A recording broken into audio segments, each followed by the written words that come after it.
সরকারের প্রথম বাজেটকে বাস্তবতা বিবর্জিত ও উচ্চাভিলাষী বলছে সিপিডি। অর্থমন্ত্রীও বলছেন বাজেট ১৬ আনা নিখুঁত নয়, পর্যালোচনা করা হচ্ছে।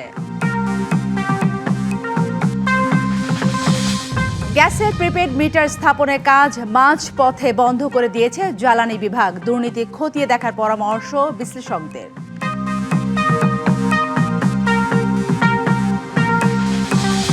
এবং প্রকল্প অনুমোদনের ৭ বছর পর যশোর ইপিজেড নির্মাণ কাজের অগ্রগতি ৩৬%। তবে জুলাইয়ের মধ্যে প্লট প্রস্তুত করে বরাদ্দের প্রত্যাশা কর্তৃপক্ষের।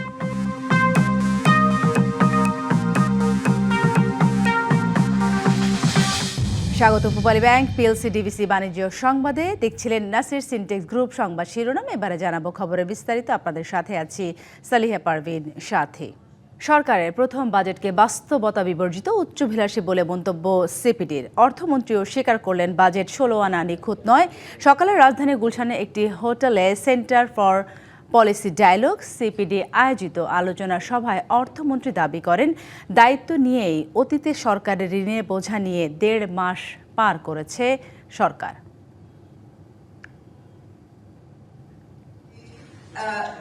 গেল ১১ জুন ৯,৩৮,০০০ কোটি টাকার বাজেট প্রস্তাব করেন অর্থমন্ত্রী আমির খসরু মাহমুদ চৌধুরী। সিপিডি আয়োজিত বাজেট সংলাপে অর্থমন্ত্রীকে পেয়ে ব্যবসায়ীরা সরকারের প্রথম বাজেটকে স্বাগত জানান। দাবি তোলেন ব্যবসার পরিবেশ নিশ্চিত করার উদ্যোগ নেওয়া সহ নানা কর ছাড়ের। We have to bring that country-wise, the product-wise investment scenario for our nation. তবে বাজেট নিয়ে খুব একটা স্বস্তি নেই গবেষকদের মধ্যে। সিপিডির মতে নতুন বাজেট বাস্তবতা বিবর্জিত, উচ্চাভিলাষী। এ নিয়ে দেশের চলমান অর্থনৈতিক সংকট দূর করা সম্ভব নয় বলেও মন্তব্য তাদের। উচ্চ মূল্যস্ফীতি এবং সামষ্টিক অর্থনীতির বর্তমান সংকটকালে জিডিপি প্রবৃদ্ধি এবং রাজস্ব আদায়ের যে লক্ষ্যমাত্রা ধরা হয়েছে তা বর্তমান অর্থনৈতিক বাস্তবতার সাথে সংগতিপূর্ণ নয়। বিশেষ করে খেলাপি ঋণ ও ব্যাংকিং খাতের সংকট নিরসনে বাজেটে সুনির্দিষ্ট কোনো রূপরেখা নেই। জবাবে অর্থমন্ত্রীও স্বীকার করেন বাজেট ১৬ আনা নিখুঁত নয়। তার দাবি উত্তরাধিকার সূত্রে পাওয়া ঋণের বোঝা সামাল দিতেই সরকারের প্রথম ১.৫ মাস পার হয়েছে। একটা বাজেট প্রক্রিয়া হচ্ছে ৬ মাসের প্রক্রিয়া লাগে। আমরা ১.৫ মাসে বাজেটটা করতে হয়েছে। প্রত্যেক জায়গায় খালি বিল বাকি বাকি বাকি। তাহলে এই সবগুলো নিয়ে ১.৫ মাসে একটা বাজেট প্রস্তুত করা হয়েছে। আমি বলছি না এই বাজেটটা পারফেক্ট বাজেট। অনুষ্ঠানে বিশিষ্টজনেরা বলেন গেল ১.৫ দশকে ৩টি প্রাতিষ্ঠানিক রোগ রাষ্ট্রের সব ভালো উদ্দেশ্যকে আটকে দিয়েছে। বিগত ১৫ বছর ধরে ৩টি প্রাতিষ্ঠানিক সমস্যা আমরা বয়ে বেড়াচ্ছি, যার মধ্যে অন্যতম দুর্নীতি। এছাড়া বিভিন্ন প্রকল্পের বারবার মেয়াদ ও ব্যয় বৃদ্ধি পাওয়াও দুর্নীতির মতোই বড় একটি সমস্যা।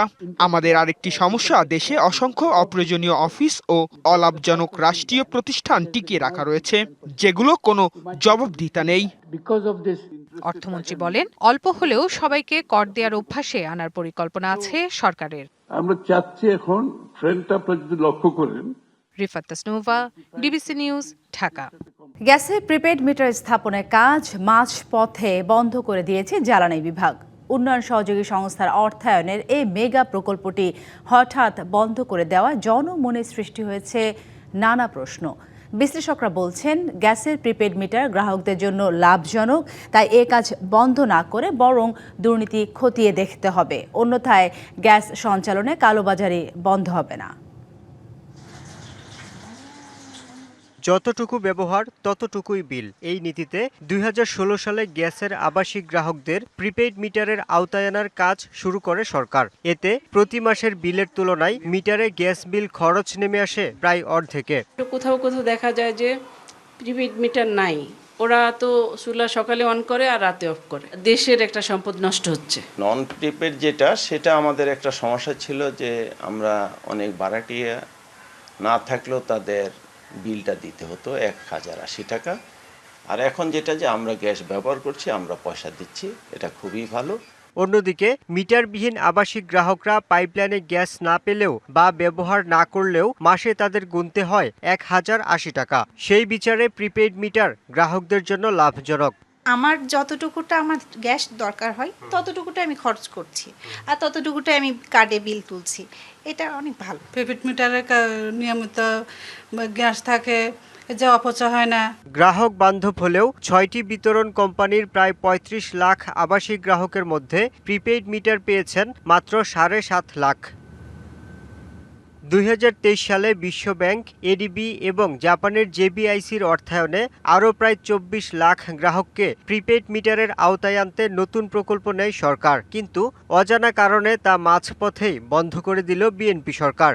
ভুক্তভোগী হওয়ার পরে আমরা ওই নিয়ে আসছি, একটা লাকড়ির চুলা নিয়ে আসছি কিনে বহু দূর থেকে। তাহলে আমরা গ্যাসের বিলও দিব, কারেন্টের বিলও দিব, আবার এক্সট্রা এটা জ্বালানি কিনবো, এটা আমাদের উপর চাপ না, পেশার না। গ্যাসের তো এটা এমন কোনো আলাদা মিটার নাই যে আমি তাদেরকে আলাদা করে দিব যে আপনি এত টাকা দিবেন, আপনি এত টাকা দিবেন, কারেন্টেরটার মতো। তো দেখা যাচ্ছে গ্যাসও পাচ্ছে না, তার উপর থেকে আবার আমার টাকাও যাচ্ছে। এরই মধ্যে স্থগিত করা হয়েছে পশ্চিমাঞ্চল গ্যাস কোম্পানির প্রিপেইড মিটার স্থাপনের দরপত্র, যা নিয়ে উন্নয়ন সহযোগী সংস্থার সঙ্গেও দেখা দিয়েছে জটিলতা। বিশ্লেষকরা বলছেন, অপচয় ও চুরি বন্ধে প্রিপেইড মিটার স্থাপন বন্ধ না করে দ্রুত বাস্তবায়ন করা উচিত। চুরি বন্ধ করা, মিটার সঠিক দামে মিটার ক্রয় করা এবং দ্রুত সব ভোক্তাদেরকে মিটারের আওতায় আনা, এই সমস্ত কাজগুলো একসঙ্গে সামগ্রিকভাবে এবং সমন্বিতভাবে করতে হবে। গ্রাহক বান্ধব হওয়ায় পর্যায়ক্রমে সব আবাসিক লাইনকে প্রিপেইড মিটারের আওতায় আনার দাবিতে প্রধানমন্ত্রী বরাবর স্মারকলিপি দিয়েছেন ভোক্তারা। Yusuf Rana, DBC news, Dhaka. আবেদন করেও টিসিবির পুরাতন ডিলাররা চুক্তি নবায়ন করতে পারছে না, এমন অভিযোগ করে তারা বলছেন, জেলা প্রশাসনের সুপারিশ পাওয়ার পরও তাদের সঙ্গে চুক্তি নবায়ন না করায় ক্ষতিগ্রস্ত হচ্ছেন তারা। নতুন করে ডিলার নিয়োগের বিজ্ঞপ্তি প্রকাশ বিদ্যমান ডিলারদের প্রতি অন্যায় বলে দাবি তাদের। এই ঘটনার প্রতিবাদে রবিবার বেলা 11:30টায় জাতীয় প্রেস ক্লাবে সংবাদ সম্মেলনের আয়োজন করে টিসিবির ক্ষতিগ্রস্ত পুরাতন সব ডিলাররা।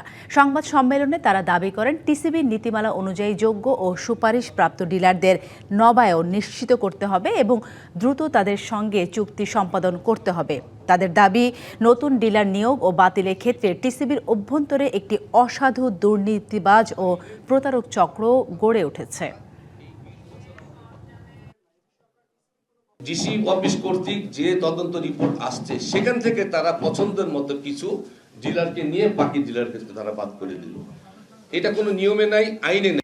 মালয়েশিয়ায় কর্মী পাঠানোর নামে 119 কোটি টাকা আত্মসাতের অভিযোগে সাবেক সংসদ সদস্য অবসরপ্রাপ্ত লেফটেন্যান্ট জেনারেল মাসুদ উদ্দিন চৌধুরীকে 4 দিনের রিমান্ডে পাঠিয়েছে আদালত। রবিবার ঢাকা মহানগর সিনিয়র স্পেশাল জজ মোহাম্মদ সাব্বির ফয়েজের আদালত এ আদেশ দেন। দুর্নীতি দমন কমিশনের করা মামলার অভিযোগে বলা হয়েছে, সরাসরি ক্ষমতার অপব্যবহার করে মালয়েশিয়ায় শ্রমিক পাঠানোর ক্ষেত্রে সরকার নির্ধারিত ফির অতিরিক্ত অর্থ আদায় করা হয়। এর মাধ্যমে শ্রমিকদের কাছ থেকে অবৈধভাবে 119 কোটি 32 লাখ 70 হাজার টাকা সংগ্রহ করা হয়েছে। পরে সেই অর্থ বিভিন্ন উপায়ে স্থানান্তর ও রূপান্তরের মাধ্যমে অর্থ পাচার করা হয়। গত 22 মার্চ রাতে রাজধানী বারিধারা ডিওএইচএস এর বাসা থেকে মাসুদ উদ্দিন চৌধুরীকে আটক করে ঢাকা মহানগর গোয়েন্দা পুলিশ। এরপর বিভিন্ন মামলায় গ্রেপ্তার দেখিয়ে তাকে কারাগারে রাখা হয়েছে।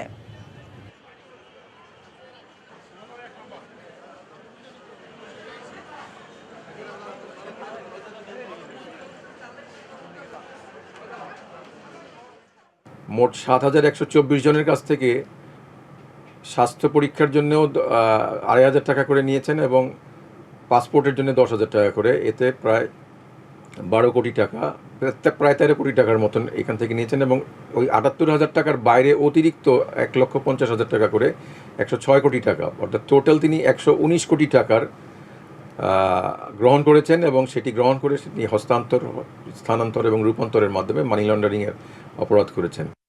অন্তর্বর্তী সরকারের সময় টিকা না দেওয়ার ক্ষেত্রে সরকারের টাকার সংকটের পাশাপাশি গাফিলতিও ছিল, তবে তার জন্য তদন্তের প্রয়োজন নেই বলে মন্তব্য করেছেন প্রধানমন্ত্রীর স্বাস্থ্য বিষয়ক বিশেষ সহকারী ডক্টর এস.এম. জিয়াউদ্দিন হায়দার।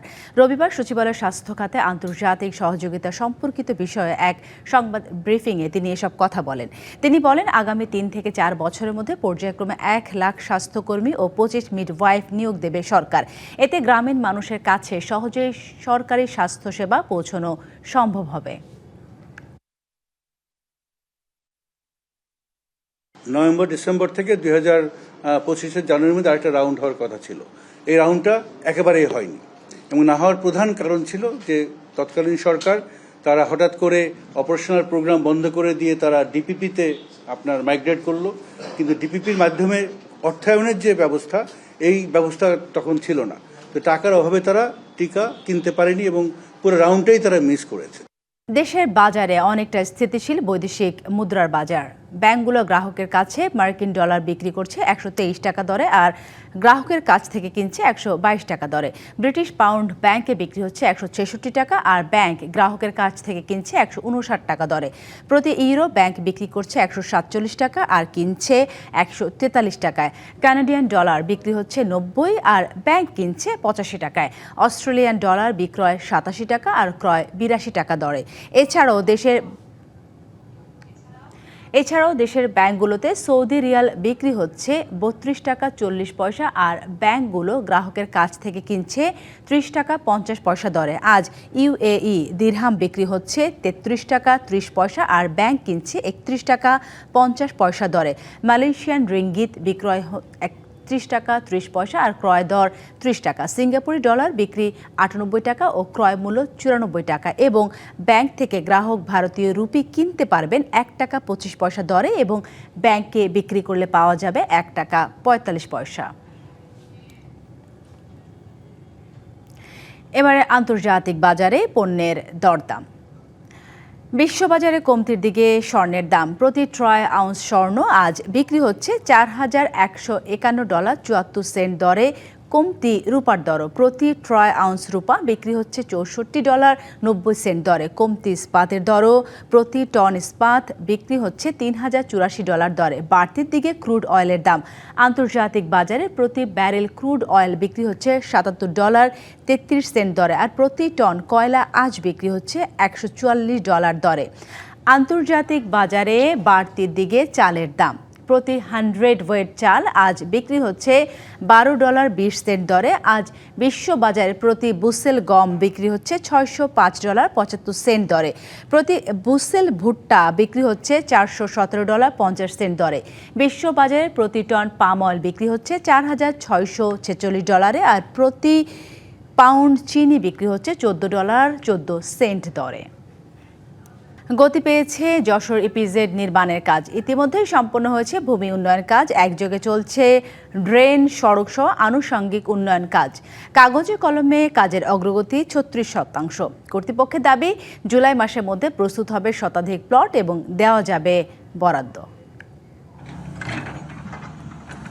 2019 সালের নভেম্বরে যশোরের অভয়নগর উপজেলার প্রেমবাগ ইউনিয়নের প্রায় 503 একর জমিতে যশোর ইপিজেড প্রকল্পের অনুমোদন দেয় সরকার।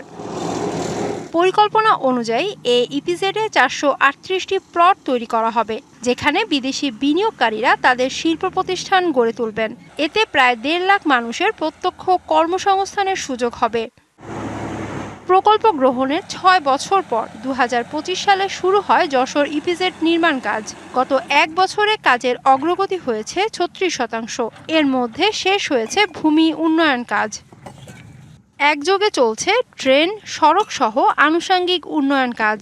তবে এখনও পরিশোধ হয়নি ভূমি মালিকদের অধিগ্রহণের টাকা। জেলা প্রশাসনের দাবি চেক বিতরণের সৃষ্ট জটিলতা নিরসন হয়েছে। মাটি ভরণ 75% শেষের দিকে। এখন বিল্ডিং এর পাইল টেস্টের কাজ চলতেছে। অলরেডি কিছু কিছু টেস্ট পাইল হয়ে গেছে, এখন পাইলের কাজ চলমান। আমাদের যে টাইম দেওয়া আছে, আমরা টাইমের ভিতরেই কাজগুলিকে শেষ করতে আল্লাহর রহমত পারবো। যে রেট বসাইছে ইপিজেডে, আমার এই 4 বিঘা জমি টাকা আইনে যদি আমি বাইরে 1 বিঘা কিনতে যাই তাও পারবো না কিনতে। আমাকে এইরকম অবস্থা। 1000+ চেক আমরা বিতরণ করেছি অলরেডি। আসার পরে আমরা আমাদের অল্প কিছু চেক বাকি আছে, আমরা সেগুলিও অ্যাকাউন্টসকে বলেছি যে আপনারা একটু দ্রুত এটা সেবাটা দিবেন, মানুষ যাতে ভয়ানি বা ভোগান্তির শিকার না হয়। ইপিজেড কর্তৃপক্ষের দাবি অধিগ্রহণ করা জমির দখল হস্তান্তর ও দরপত্র অনুমোদনে দেরি হওয়ায় কাজের অগ্রগতি কিছুটা কম। তবে আগামী জুলাইয়ের মধ্যে প্লট বরাদ্দের কাজ শুরুর প্রত্যাশা তাদের। এ প্রকল্পে ব্যয় ধরা হয়েছে 1,678.29 লাখ টাকা। প্রকল্পটি চলতি বছরের 31শে ডিসেম্বর শেষ হওয়ার কথা রয়েছে। DBC news desk. Pubali bank PLC DBC বাণিজ্য সংবাদে ছিল এখনকার মতো। ডিবিসি নিউজের সংবাদগুলো পড়তে ভিজিট করুন dbcnews.tv আর ভিজিট করুন ডিবিসি নিউজের ফেসবুক পেজ এবং ইউটিউব চ্যানেল ডিবিসির সঙ্গে।